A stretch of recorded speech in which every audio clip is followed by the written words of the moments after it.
ছাত্রটা honours third ইয়ারে পড়ছে, fourth ইয়ারে পড়ছে, তার পড়াশোনা শেষ করতে হবে না? তার ক্লাসরুমে ফিরতে হবে না? অভিজ্ঞতা অর্জন করতে হবে না? ফের যদি আমাকে ঘুরে ফিরে ওই জায়গায় চলে যেতে হয় যেখানে আমার আইনের শাসন নাই, যেখানে আমার বিচার ব্যবস্থা নাই, যেখানে আমার অধিকার নাই, তাহলে ওই রাষ্ট্র, তাহলে আমার এই যে এত ত্যাগ, এই ত্যাগের অর্থবোধকতা তাদেরকে ক্লাসরুমে ফিরতে দিন। আমি একজন শিক্ষক হিসেবে বলতে চাই, আমার ছাত্রদেরকে আমি ক্লাসরুমে আমরা স্টেটকে দেখতে চাচ্ছি, রাষ্ট্র যেন আবির্ভূত হয়।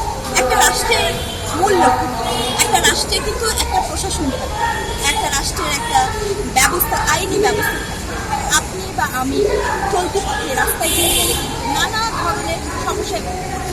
কিন্তু এই সমস্যা করতে গেলে আপনি আগে কোথায় যেতেন? থানায়।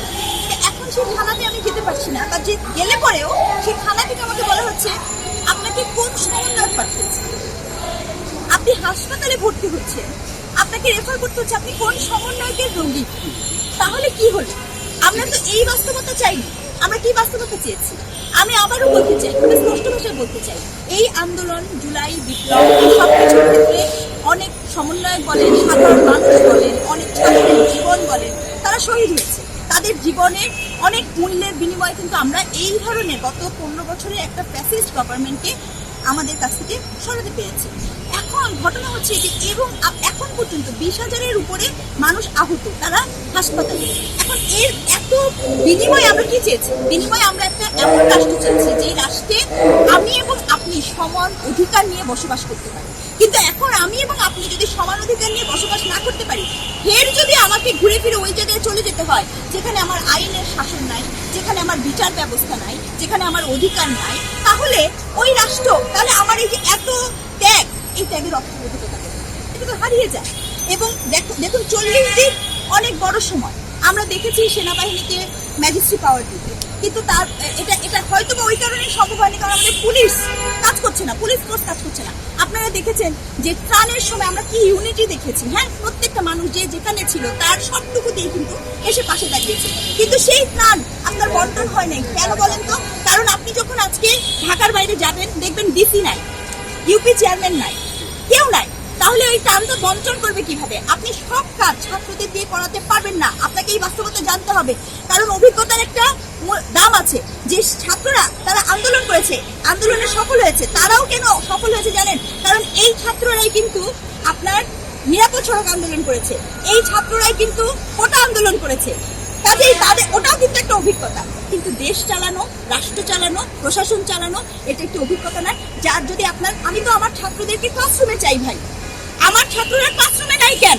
যে ছাত্রটা অনার্স থার্ড ইয়ারে পড়ছে, ফোর্থ ইয়ারে পড়ছে, তার পড়াশোনা শেষ করতে হবে না? তার ক্লাসরুমে ফিরতে হবে না?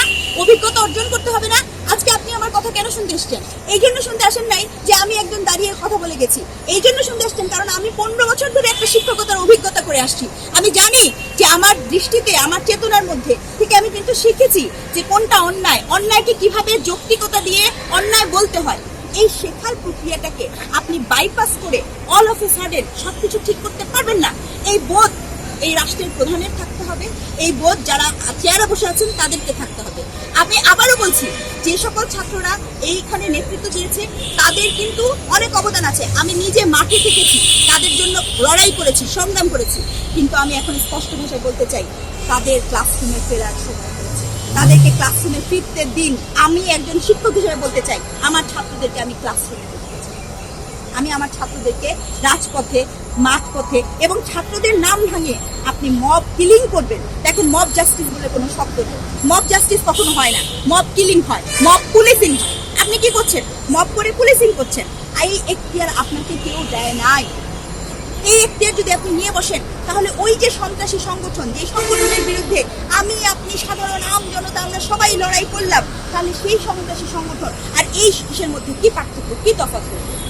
আমাদের এত কষ্টের অর্জন এত সহজে ধুলিস্যাৎ হতে দিবেন না। আমি মিডিয়াকে বলবো, আপনারা সোচ্চার হন। এখন কিন্তু শেখ হাসিনার জামানা না। আপনারা সত্যতাটা লেখেন, সত্যি বক্তব্য লেখেন। আমাদের তো ষড়যন্ত্র সম্পর্কে সচেতন থাকতে হবে। আপনি ভুলে গেলে চলবে না যে আমাদের পার্শ্ববর্তী দেশ বলেন অথবা আমাদের বিগত সরকার বলেন, তারা প্রতিনিয়ত কি চাচ্ছে?